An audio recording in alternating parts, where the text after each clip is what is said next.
Wow, ang galing. Yan ang. Ayan. Grabe. Galing ng idea.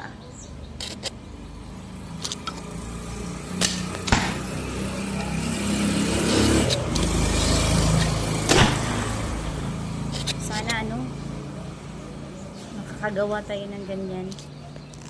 Para kung pupunta tayo sa bukid, may mga ahas doon, ayun, pwede na yan. Yung mga wild animals na gusto tayong kagatin, ayan, gayang gamitin lang natin.